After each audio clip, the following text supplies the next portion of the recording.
کالے کافر، جی ہاں، امت مسلمہ کی بے بسی کہیے یا مردہ پن کی انتہا۔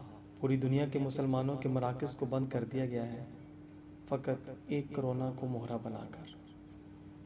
یہودی کفار پوری دنیا کے مسلمانوں کی عبادت گاہوں کو ان کے مراکز سمیت بند کر چکے ہیں۔ ساری قوم مسلم کو کافروں کے فقط ایک فتنے نے گھروں میں بند کر دیا ہے۔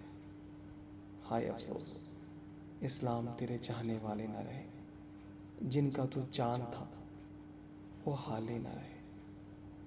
مسلمان یہ وہ قوم تھی جو ہر طرح کے حالات میں فقط اپنے اللہ تعالیٰ پر بھروسہ کرتے ہوئے دنیا کے ہر ظالم سے ٹکرا جاتی تھی، مگر افسوس آج سارے مسلمان اپنے نام نہاد مسلمان حاکموں سمیت کافروں کے احکام کے آگے سجدہ ریز ہو کر اپنے خالق اور مالک کے حکم سے بے نیاز ہو چکے ہیں۔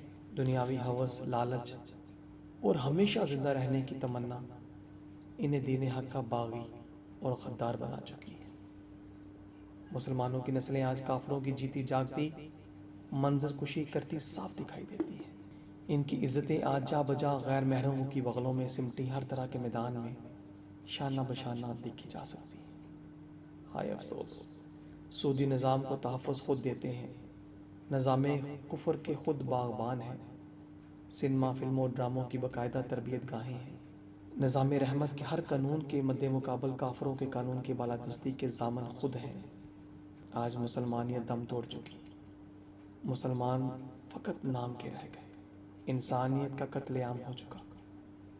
فرعون، قارون، یزید، حامان، نمرود اور شداد ہمہ وقت آج موجود ہیں، اور اس پر جو سب سے خوفناک بات وہ یہ کہ یہ سب فرعون، حامان، شداد، نمرود، یزید اور قارون خود کو مسلمانوں کی صف اول میں شمار بھی کرتے ہیں۔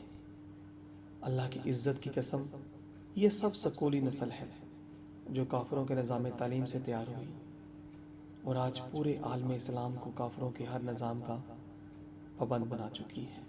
بس اب تو انتظار ہے عذاب الہی کا، نہ جانے کب اللہ تعالیٰ کا عذاب نازل ہوگا اور گندم کے ساتھ گھن بھی پس جائے گا۔ یا اللہ تعالیٰ، تجھے تیرے محبوب کریم صلی اللہ علیہ وآلہ وسلم کا واسطہ، ہمیں اپنی نسلوں کو تعلیمات اسلامیہ کے نور سے روشن کرنے کی توفیق عطا فرما، زندگی اسلام پر اور موت کامل ایمان پر عطا فرما۔ آمین یا رب العالمین۔